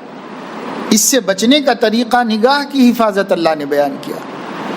اپنی نگاہیں نیچی رکھو، جو نامحرم ہے اسے نہیں دیکھنا ہے. بس کون محرم ہے کون نامحرم ہے آپ کو زیادہ دقت میں پڑھنے کی ضرورت نہیں. اللہ رب العزت نے قرآن مجید کے اندر صراحت اور وضاحت کے ساتھ بیان فرما دیا ہے.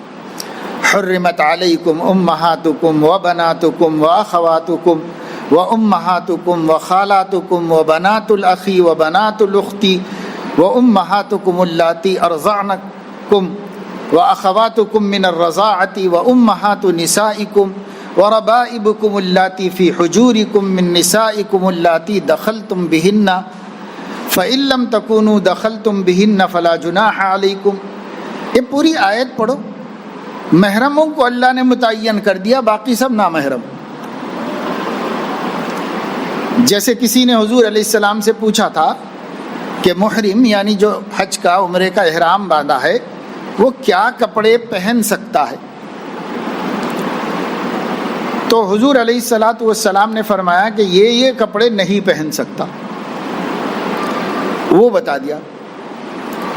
اس لیے کہ جو نہیں پہن سکتا وہ بتا دینا زیادہ صحیح سوال تھا کہ کیا نہیں پہن سکتا. یہ سوال اللہ رب العزت نے آسانی کے واسطے آپ کو محرم بتا دیے کہ یہ محرم ہیں، ان سے آپ نکاح نہیں کر سکتے. حرمت علیکم، تم پر حرام کر دیے گئے ہیں اتنے رشتے. اس کو لکھ لو کسی ترجمہ قرآن میں دیکھ کر. اس کے بعد جو رشتے ہیں سب تمہارے لیے حلال کیے گئے. حلال کیے گئے تو پردہ لازم ہے بیوی بننے سے پہلے تک. ہاں اس حلال کو آپ نے بیوی بنا لیا تب تو محرموں میں سب سے قریبی محرم بن گئی. لیکن بیوی بننے سے پہلے تک یہ جتنے خواتین ہیں یہ سب آپ. اب یہ ہے کہ صاحب یہاں تو سوال کرتے ہیں کہ میں متقی بننا چاہ رہا ہوں، پرہیزگار بننا چاہ رہا ہوں، کوئی طریقہ بتائیے۔ گھر میں جاتے ہیں تو ڈھیلے بن جاتے ہیں اور یہ بولتے ہیں انہوں کیا بولیں گے، انہوں کیا بولیں گے، انہوں کیا بولیں گے۔ تو بھائی بندوں ہی کو خوش کرنا ہو تو اللہ کو خوش کرنے کی ہوس کیسی؟ بندے خوش ہوں گے، ناخوش ہوں گے، جان بوجھ کے کسی کو تکلیف مت دو، لیکن تمہارے دین پہ چلنے سے کسی کا دل دکھ رہا ہے تو ہمیں کیا کرنا ہے؟ کیا ان کی وجہ سے ہم اپنا دین برباد کریں گے، اپنی آخرت خراب کریں گے؟ یہ نہیں ہو سکتا۔ آپ کے بیٹے کو اسٹیٹ کا ویزا لگ گیا، بڑی کمپنی میں نوکری مل گئی، ویزا بھی مل گیا، اب خاندان کے کچھ لوگوں کو دکھ ہو رہا ہے، حسد ہو رہا ہے، تو آپ بولیں گے نہیں بیٹا مت جاؤ، بعض لوگوں کو تکلیف ہو رہی ہے اس لیے یہیں پر دال روٹی کھا لو، یہیں رہ جاؤ، بولو گے کیا؟ ارے کوئی کچھ بولے ہمیں کیا کرنا ہے؟ حسد سے جل جانے دو، ختم ہو جانے دو، ہمارے بچے کی خوش قسمت، جا بیٹا جا۔ ابھی دین میں ایسا کیوں نہیں سوچا؟ لوگوں کے کہنے کی وجہ سے اپنی عاقبت برباد کر رہے، اپنی آخرت خراب کر رہے، دنیا میں نہیں سوچا۔ اس لیے خواجہ صاحب رحمہ اللہ نے فرمایا، اے کہ تو دنیا میں اتنا چست ہے، دین میں کیوں آخر اتنا سست ہے؟ سب مصیبت دین پہ کیوں آ رہی ہے؟ تو فحش خیالات کو رد کرنے کے واسطے پاکیزہ ماحول بنا لو۔ ایسے ہی دوست ہونے چاہیے، اور اپنے گھر میں پردے کا اپنی طرف سے کر لو۔ دوسرے سنتے ہیں تو بہت اچھی بات ہے، نہیں سنتے کوئی بات نہیں، جھگڑا کسی سے نہیں، ہمیں اپنی آخرت بنا لینا ہے بس۔ اس لیے اپنے آپ کو مضبوط کر لو، اور دوسرے موبائل کے مضرات سے دور رہو، انشاءاللہ تعالی آپ کو یہ نعمت حاصل ہو جائے گی کہ برے خیالات کے بجائے اچھے اچھے خیالات دل میں آئیں گے۔ حمل کے دوران عورت کے لیے کوئی وظیفہ ہو تو بتا دیں۔ عورت کو اس زمانے میں یا سلامو کثرت سے پڑھنا چاہیے، اللہ اس کو سلامت رکھے، جو نعمت دی ہے اس کو اخیر تک اللہ سلامت رکھے، اللہ ہی سلامت رکھنے والے ہیں۔ اس عنوان سے عورت کثرت سے پڑھ لیا کرے یا سلامو، اور ہونے والے ابا کو بھی یاد آئے تو یا سلامو پڑھ لیں، اسی تصور سے کہ اللہ پاک میری اس امانت کی حفاظت فرمائیے، اللہ سے دعا فرمائے۔ اولاد کے نیک ہونے کے واسطے پیغمبروں نے جو دعا مانگی ہے وہی دعا اسی نیت سے آپ بھی مانگ لیجئے، انشاءاللہ یہ ہوگا۔ دعا کافی نہیں ہے، دعا مددگار ہے۔ باقی ہمیں پیدا ہونے سے پہلے سے ہی اپنے گھر کا ماحول نیک بنائیں گے تو اولاد نیک بنے گی۔ ماحول تو پورا گناہوں کا ہو اور اولاد نیک بنے تو ایسے کیسے ہو جائے گا بھائی؟ ہیٹر چل رہا ہو اور ٹھنڈک لگے ایسے کیسے ہو جائے گا؟ اے سی چل رہا ہو اور گرمی لگے ایسے کیسے ہوگا؟ تو اپنے کو، ماں باپ کو خود نیک بن جانا پڑتا ہے اولاد کو نیک بنانے کے واسطے۔ اس واسطے خود بھی مجاہدہ کرو، انشاءاللہ بچے نیک بنیں گے، کیوں نہیں بنیں گے؟ ذکر کے وقت کیا تصور کروں کہ دل ذکر میں لگے، اللہ کا نام لے رہے ہو تو اللہ تعالیٰ کا تو کوئی شکل ہے نہیں کہ آپ اس کا تصور کریں، اللہ تعالیٰ کی عظمتوں کا تصور کر لیجیے بس۔ اللہ میرا ایک اللہ ہے جو بہت بڑا ہے، بہت عظیم ہے، ہر گمان ہر خیال سے بلند و بالا ہے، بس اس کا تصور کر لو۔ اور یہ تصور کر لو کہ عرش سے، چونکہ اللہ پاک عرش پر مستوی ہیں تو عرش الہی سے، عرش مخلوق ہے اس کا تصور کرنے میں کوئی حرج نہیں، عرش الہی سے ایک نور میرے قلب میں پیدا ہو رہا ہے، توحید کا نور۔ جب لا الہ الا اللہ کہو تو یہ تصور کرو کہ شرک کی ظلمت میرے دل سے نکل رہی ہے، بس اس میں کوئی حرج نہیں، ایسا کر لے سکتے۔ اب اس سے دل لگنا کوئی ضروری نہیں، یہ بات دھیان سے نکال دو کہ دل لگنا ضروری ہے، کام کرنا ضروری ہے، دل لگے نہ لگے اس سے کوئی مطلب نہیں، کام وقت پر ہو جائے یہ ضروری ہے، اس کا اہتمام کرو۔ دل لگے تو خدا کا شکر ادا کرو، دل نہ لگے تو یہ یقین رکھو کہ دوگنا اجر اللہ تعالیٰ عطا فرمائیں گے۔ اہلیہ کی طبیعت اکثر ناساز رہتی ہے، دعا کروانا چاہتی ہے، اللہ تعالیٰ اس کو صحت کاملہ عاجلہ مستمرہ مستقرہ دائمہ نصیب فرمائے۔ ایک ٹرانسپورٹ گاڑی خریدی تھی، اس کو فروخت کرنا چاہتا ہوں، دعا فرمائیں کہ جلدی سے جلدی فروخت ہو جائے، جلدی ہو جائے، اچھی قیمت میں فروخت ہو جائے، آپ کے لیے آپ کے مسائل کے حل کا سبب بنے۔ اہلیہ کی طبیعت ناساز ہے، اللہ اس کو صحت کاملہ عاجلہ مستمرہ نصیب فرمائے۔ بندہ جب جلوت میں ہوتا ہے، مصروف ہوتا ہوں، امامت تدریس وغیرہ، تو فون دیکھنے کی نوبت ہی نہیں آتی، فون پر بات چیت کے علاوہ اور کچھ استعمال نہیں، لیکن خلوت ہوتی ہے مصروفیت کے علاوہ، تو پاس اہلیہ صاحبہ سو رہی ہوں تب بھی فون پر قابو نہیں کر پا رہا ہوں۔ جیسے بھائی باہر لوگوں سے شرما کر ہم نے غلط کام نہیں کیا، بیوی سے تو شرمانا چاہیے نا، اس سے بھی شرمائے، وہ بھی ایک لوگ ہے، لوگوں میں سے ایک لوگ نہیں ہے وہ۔ ایسا تو برہمن سوچتا ہے کہ عورت جانور ہے، بھائی ہم نہیں سوچتے، ہم تو عورت کو انسان کا آدھا حصہ سمجھتے ہیں، اس لیے اس سے بھی شرمانا چاہیے۔ اور اگر وہ سو گئی ہے اس وجہ سے اس کا بھی ڈر نہیں ہے، تو سب سے زیادہ حیا کا حقدار اللہ تعالیٰ ہے، اور وہ تو دیکھ رہا ہے، اس کے لیے دن رات اکیلے اور مجمع سے کوئی مطلب نہیں، ہر جگہ دیکھتا ہے، برابر دیکھتا ہے اللہ رب العزت۔ اس لیے اللہ ہی کا تصور کافی ہے ہم کو اس سے بچنے کے واسطے۔ اس کا بہتر طریقہ یہ ہے کہ جیسے ہی ہم رات میں گھر میں پہنچیں تو اپنا فون والدہ محترمہ کو دے دو، میں صبح لے لوں گا، یہ رکھ دیجئے، آپ کے پاس رہنے دیجئے، میں صبح لے لوں گا، اور رات ان کی ہی تحویل میں رہنے دو، صبح لے لو، جب کام کے لیے ہم باہر نکلیں گے تو جاتے وقت لے کے جاؤ۔ اور جو لوگ ہمارے حلقہ ہیں، سرکل ہے ہمارا، ان سب کو چند دنوں میں پتہ چلے گا کہ اتنے بجے کے بعد فون نہیں اٹھاتا ہے یہ، اور اتنے بجے سے پہلے نہیں اٹھاتا ہے، تو وہ سب بھی کریں گے بھی نہیں۔ اتنا وقت ہو جائے گا تو بولیں گے کہ صاحب وہ تو اٹھاتا نہیں، کر کے کیا فائدہ ہے، لہذا نہیں کریں گے۔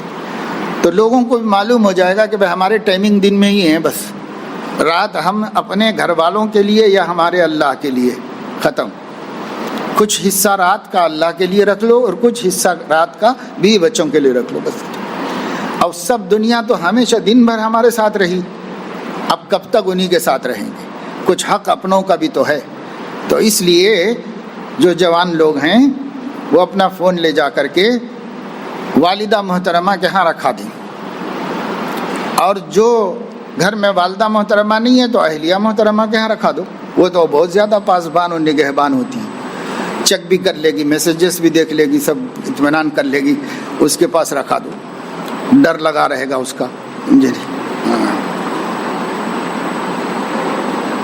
یہ بات ویسے تو میں نے آپ کو مزاحیہ طور پر کہہ دیے، مگر سچی بات بھی یہی ہے، طریقہ یہی ہے۔ اپنے ہاتھ میں رکھ کر اپنے نفس پہ امید رکھنا بیکار سی بات ہے، خواہ مخواہ کیوں اپنے پاس رکھ کے، نفس پہ امید کرنے کے قابل ہی نہیں ہے، کوئی اچھی امید کرنا ہی نہیں چاہیے اس سے۔ کبھی نیند نہیں آ رہی کہ بہانے سے لگا دے گا، کبھی وحشت ہو رہی کہ بہانے سے لگا دے گا، کبھی کچھ گرمی بہت ہو رہی بول کے شروع کرا دے گا، کبھی اب بھی تو سو گئی نا، چلو ٹھیک ہے۔ ایک نہیں 20 بہانے ہیں فون میں لگا دیتا ہے، اس لیے نہ رہے بانس نہ بجے بانسری، اپنے ہاتھ سے ہی دور کر دو، بس آئی نہ اپنے پاس۔ اب بیوی کے پاس رکھاؤ تو یہ بھی بول دو کہ اگر میں ڈرا کے منگا تو بھی مت دینا، صبح تک، صبح ہی دینا، بس اس سے پہلے نہ دینا۔ دل چاہتا ہے کہ صرف فائٹنگ والے ویڈیوز دیکھوں، اور حقیقت میں یہی ویڈیوز دیکھتا ہوں، خیر یہ تو کسی کی اپنی پسند کی بات ہے، لیکن اس میں بھی تو فوٹوز ہیں، اس میں بھی تو تصویریں ہیں، اس کے اندر بھی تو اخلاق خراب ہونے کے اسباب موجود ہیں۔ خود فائٹرز بھی کون سے سطر چھپا کے رہتے ہیں، بہت سے مسائل ہیں، اس وجہ سے یہ سب چھوڑو، خود کو پہلوان بناؤ، ایسا پہلوان جو نفس کو شکست دے سکے، بس اس چکر میں رہو۔ ویڈیوز دیکھ کے کیا کرو، کچھ بھی نہیں بنے گا ویڈیو دیکھنے والا۔ آج اس کو جب دعوت آتی ہے یا کہیں کھانے کا انتظام رہتا ہے تو دسترخوان پر مزیدار چیزیں ہوں تو ان چیزوں کی طرف دل مائل ہو جاتا ہے۔ تو دل تو مائل ہونا ہی چاہیے، دل کو اللہ نے ایسے ہی بنایا، اچھی چیز کی طرف جھکتا ہے۔ اپنی پسند کی طرف جھکتا ہے، جھکنے دو، مگر کھاؤ اتنا کہ نقصان نہ پہنچے۔ حضرت تھانوی رحمہ اللہ نے 40 باتوں میں یہ فرمایا، کھانے پینے میں نہ اتنی کمی کرے کہ کمزور یا بیمار ہو جائے، نہ اتنی زیادتی کرے کہ عبادت میں سستی ہونے لگے، بس۔ اور اللہ کی نعمتیں ہیں، حلال ہیں، پاکیزہ ہیں، کھاؤ، کلوا من طیبات ما رزقناکم، کوئی بات نہیں، یہ کوئی بری بات نہیں، یہ شہوت بطن میں داخل نہیں ہے، بطن کو ہی اللہ نے بھوک لگائی ہے، شہوت اس کو نہیں کہتے، شہوت اس کو کہتے ہیں ہوس کے ساتھ کھانا اور بے اعتدالی سے کھانا جس سے صحت متاثر ہو، اس کو شہوت کہتے ہیں۔ اچھا کھانا نظر آئے کھاؤ، جو پھل پسند ہے وہ کھاؤ، جو کھانا پسند ہے وہ کھاؤ، لیکن اگر وہ مضر ہے تو احتیاط سے کھاؤ۔ آخر کی گھر والی مزاج کے اعتبار سے سخت ہے اور زبان اس کی بہت تیز ہے، مگر صبر کے ساتھ زندگی گزارتا رہا ہوں، مگر اب حد سے آگے مسئلہ ہو گیا ہے، ہر بات پر ٹوکنا، مسجد سے آنے میں دیر ہوئی تو کہنا کہ دیر کیوں ہوئی، وجہ بتاتا ہوں تو کہتی ہے کہ جھوٹ ہے، چھوٹی زندگی کب تک ایسا ہو کر جھگڑا ہو جاتا ہے، نماز میں، درس میں، ہر عمل میں دل جمعی نہیں ہے، کیا کروں؟ ہے تو بہت بڑا مجاہدہ بھائی، لیکن یہ بھی دیکھنا ہے کہ ہمارے بچوں کی اماں ہیں، اور اگر بچوں کی اماں نہیں بنی ہے تو یہ معاملہ تازہ ہے، اچھی طریقے سے غور کر لیا جائے کہ اس طرح زندگی گزر سکتی ہے یا نہیں گزر سکتی ہے، علماء سے مشورہ کر لیا جائے، خاندان کے بڑوں سے بھی پوچھ لیں، پھر اس کے بعد یہ زندگی کو ختم کر دو، اس واسطے کہ وہ ایک شکی کو گھر میں رکھ کر کے سکون سے تو نہیں رہ سکتا آدمی، زندگی نہیں گزار سکتا۔ اور اگر واقعی جھوٹ بولتے ہیں تو ہمیں جھوٹ نہیں بولنا چاہیے، رات عورت کا حق ہے، کیوں نہ عشاء کی نماز پڑھاتے ہی سیدھے گھر میں جانا چاہیے۔ آپ کون سے 30 مار خواہ ہیں، سرور عالم صلی اللہ علیہ وسلم عشاء پڑھتے ہی گھر چلے جاتے تھے، ہم کیوں نہ چلے جائیں؟ کون سا ایسا دین کا کام کر رہے ہیں جو ہم نبی نہیں کرتے تھے؟ کون سا ایسا دوستوں کا حق ادا کر رہے ہیں جو نبی نہیں کرتے تھے؟ بھائی جب وہ رات گھر چلے جاتے تھے، جس کی باری اس کے گھر، رات ہوئی چلے جاتے تھے، اور دن میں حضور علیہ السلام کسی کے بھی گھر میں چلے جاتے تھے، سب ان کی بیویاں تھیں، اور کبھی کبھی کسی کے گھر میں کوئی اچھی چیز آ گئی تو سب کو بلا لیتے تھے، سب یہاں آ جاؤ، اور یہاں آ کر سب مل کے بیٹھ کے کھاؤ، سب کو بٹھا کے ایک ساتھ کھلا لیتے تھے۔ تو حضور علیہ السلام گھر والوں کو سنبھالنے کے لیے کچھ حقوق ادا کرتے تھے، یہ دیکھ لو کہ میری طرف سے حق تلفی تو نہیں ہو رہی، اگر میری طرف سے حق تلفی ہو رہی اس کا ازالہ کر کے دیکھو، تو انشاءاللہ حالات بدل جائیں گے، سنور جائیں گے۔ اور اگر اس کے مطالبات ناحق ہیں تو ناحق مطالبات میں اصلاح و تربیت کی کوشش کرو، اگر ہو جائے تو فبہا و نعمت، اور اگر نہ ہو جائے تو پھر راستہ دونوں اپنا اپنا الگ دیکھ لے سکتے ہیں۔ اس زمانے میں بچوں کی تربیت نہیں کی جا رہی، بیٹوں کی ان کے ماں باپ نہیں کرتے، بیٹیوں کی ان کے ماں باپ نہیں کرتے، یہ بے تربیت جوڑا ایک دوسرے کے لیے مصیبت بن جاتا ہے۔ پڑھانا لکھانے کو تربیت سمجھتے ہیں، تہذیب و زندگی گزارنے کا سلیقہ سکھانے کو تربیت نہیں سمجھتے۔ جو بچیاں ایسے سلیقہ مند ہیں وہ خود اپنے گھر کو بلکہ اپنے غصے والے شوہر کو بھی لے کے چلتی ہیں، ظالم کو بھی لے کے چل رہی ہیں بہت سی عورتیں۔ پر آپ یہ فیصلہ خود کریں گے کہ یہاں اللہ کو حاضر ناظر جان کر مصیبت کس کی طرف سے آ رہی، کون مصیبت بنا ہوا ہے، اس کو جانو، اپنے خاندان کے بزرگوں سے مشورہ کرو، وہ اہل تجربہ ہوتے ہیں، تجربے سے اچھا راستہ بتاتے ہیں، اچھا سکھاتے ہیں، اور اپنے بستی کے عالم کو حالات بتا کر ان سے بھی رائے لے لو، اور اس کے بعد اگر علیحدگی بہتر ہے تو ہنسی خوشی یہ بات طے ہو جائے کہ بھائی تیری مزاج کا تو جوڑا دیکھ لے، میری مزاج کا میں جوڑا دیکھ لیتا ہوں، بس نہ تم تکلیف اٹھاؤ دنیا میں نہ ہم تکلیف اٹھائیں، دونوں آرام سے رہیں اپنی اپنی جگہ پر۔ لڑائی جھگڑے تک بات پہنچا کر طلاق کی نوبت مت آنے دو، یہ اچھا راستہ نہیں ہے، یہ برا راستہ ہے۔ اور صاحب اولاد ہیں تو میں یہ سمجھتا ہوں کہ ان بچوں کے اوپر رحم کر کے ایک دوسرے کو برداشت کرنا سیکھ لو بس، تاکہ یہ ہماری اولاد بے سہارا نہ ہو جائے۔ اکثر والدین کے الگ ہونے کی صورت میں بچے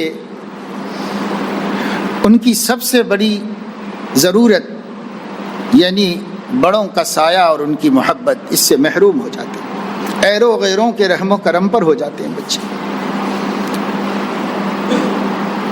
اس سے بہت ڈرنا چاہیے، چاہے کچھ تکلیف اٹھا لو، اللہ اجر دے گا قیامت کے دن، اللہ قیامت کے دن اجر دے گا۔ ایک بزرگ تھے، ان کا مرید ان سے ملنے آیا تو گھر پہ نہیں تھے۔ بیوی سے پوچھا تو حضرت والا کہاں ہے؟ تو وہ بیوی ایسے ہی تھی، کڑوی زبان کی اور سخت مزاج کی۔ اس نے ان کو اول فول کہہ دیا اور کہا کہ وہ گئے ہیں جنگل سے لکڑیاں لانے۔ تو یہ بیچارہ جنگل کی طرف نکلا تو دیکھا کہ وہ شیر اپنے اوپر لکڑیاں اٹھائے ہوئے ہے اور وہ اس کو ساتھ لے کر کے آ رہے ہیں مجھے۔ تو اس کو تو تھی ہی عقیدت، اور زیادہ عقیدت مند ہو گیا۔ کہنے لگا کہ حضرت وہ تمہارا بیوی کیا بولتا ہے، اگر وہ تمہارا بیوی نہ ہوتا تو میں تو ٹھکانہ ہی لگا دیتا اس کو۔ تو حضرت نے فرمایا یہ کیا دیکھ رہے ہو، یہ مقام اسی کے رویے پر صبر کی برکت سے ملا ہے۔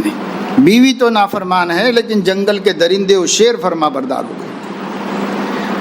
صبر کر کے نکال لو کام، اللہ تعالیٰ برکت دے گا۔ دعا مانگتے رہو، اللہ سے کہو۔ حضرت ڈاکٹر عبدالحی صاحب رحمۃ اللہ علیہ فرماتے ہیں تم جتنی بھی تدبیر کرتے ہو گھر والوں کی صلاح و فلاح کی، یہ سب اللہ کو دکھا دو گے تو ہو سکتا ہے اللہ ایک اور سوال کرے۔ وہ سوال یہ کرے کہ ٹھیک ہے تم ناکام ہو گئے تھے ہوگے، کیا مجھ سے بھی کہا تھا؟ کیا میں بھی ناکام ہو سکتا تھا؟ مجھ سے بھی کہا تھا؟ تو اس کا کیا جواب دیں گے؟ تو اللہ سے بولتے رہا کرو کہ اللہ پاک میں تو نہیں دے پا رہا ہوں ہدایت، آپ دے دیجیے۔ تڑپ کے مانگتے رہو، ایک دن آئے گا کہ اللہ ہدایت دے دیں گے۔ وساوس بہت آتے ہیں، مثلا نماز کی نیت ہوتی ہے یا کہیں نیت ہوتی یا نہیں، کہیں کوئی ناپاکی تو کہیں، یہ سب بیکار باتیں ہیں۔ اس کے تقاضے پہ عمل مت کرو، یہ بہت بڑا مرض بن جائے گا، بہت پریشان ہو جاؤ گے۔ میں حفظ قرآن مجید کر رہا ہوں، حفظ کی وجہ سے معاشی مصروفیت میں نہیں لگ رہا ہوں، پارے باقی ہیں، بین حفظ و نوکری نہیں کر سکتا ہوں یا دیر سے ہوتا ہے، میں کیا کروں؟ اگر نکاح کی عمر ہو گئی ہے اور والدین کام کرنے کے لیے کہتے ہیں تو بھائی حفظ کرنا تو ایک شرف کی بات ہے، لیکن مصالح زندگی کو مقدم رکھ کر کرنا چاہیے۔ ارادہ ہے تو انشاءاللہ بعد میں بھی تھوڑا تھوڑا کر کے کبھی اللہ تکمیل کرا دیں، لیکن اگر ہم اسی کو لے کے بیٹھیں گے اور بہت سی شخصی اور خانگی مصلحتیں فوت ہوتی رہیں گی، معاشی مصلحتیں فوت ہوتی رہیں گی، یہ مناسب نہیں۔ اسلام میں ترجیح راجح کا ایک ضابطہ ہے، کون سی چیز زیادہ ضروری ہے اس کو ترجیح دی جائے گی۔ میری پھوپھی ہے جن کی شادی کو تقریباً 12 سال ہو گئے، کوئی اولاد نہیں ہے، اولاد نہ ہونے کی وجہ سے ڈپریشن کا شکار ہو رہی ہے۔ اولاد کی تمنا تو ہر عورت کی آرزو ہے اور اللہ سے مانگتے بھی رہنا چاہیے، راضی برضا بھی رہنا چاہیے۔ قرآن کہہ چکا ہے کہ میں جس کو چاہتا ہوں لڑکے لڑکیاں دونوں دیتا ہوں، جس کو چاہتا ہوں صرف لڑکے دیتا ہوں، جس کو چاہتا ہوں صرف لڑکی دیتا ہوں، جس کو چاہتا ہوں نہ لڑکے نہ لڑکی، یہ سب میں کرتا ہوں۔ یہب لمن یشاء اناثا ویہب لمن یشاء الذکور او یزوجہم ذکرانا واناثا ویجعل من یشاء عقیما۔ جب اللہ نے ایسا کر دیا ہے تو ہمارے حق میں جو مقدر ہے مجھ سے راضی رہیں۔ یہ آپ کی پھوپھی کو تقدیر سے راضی رہنا، قضاء و قدر سے خوش رہنا یہ سکھاؤ۔ جب یہ آ جائے گا تو ڈپریشن نہیں ہوگا۔ تمنا ضرور ہے، تمنا کے دعائیں مانگتے رہنا، کوشش کرتے رہنا، علاج معالجہ جو ہو سکے کر لینا چاہیے، لیکن ڈپریشن کی کیا ضرورت ہے؟ جب اللہ نہیں چاہتا تو ہمارے ڈپریشن میں جانے سے بھی کیا اللہ راضی ہو جائے گا؟ کیا اس کی تقدیر ہے، اس کی تقدیر ہمارے حق میں بہتر ہے، بس اس سے راضی رہیں۔ مجرب وظیفہ بتائیے تو کبھی مل کر کے اس سلسلے میں بعض وظائف ہیں وہ معلوم کر لو، یا نہیں تو بہشتی زیور کے 11ویں حصے میں اس کا بھی ایک عمل لکھا ہوا ہے، دیکھ کے خود ہی کر لو۔ وہ بہن مایوس ہو گئی ہیں، اور یہی بات ہے نا کہ ابھی ان کو ایمان یقین بنا ہوا نہیں، ان کا ایمان یقین بنایا جائے۔ حل تو یہی ہے، اللہ سے حسن ظن سکھایا جائے، اس کے علاوہ کوئی حل نہیں۔ اللہ تعالیٰ اپنے فضل و کرم سے ہمیں توفیق عمل نصیب فرمائے۔ یہ بات کی کسی مجلس میں دو، اس وقت 12 بج گئے۔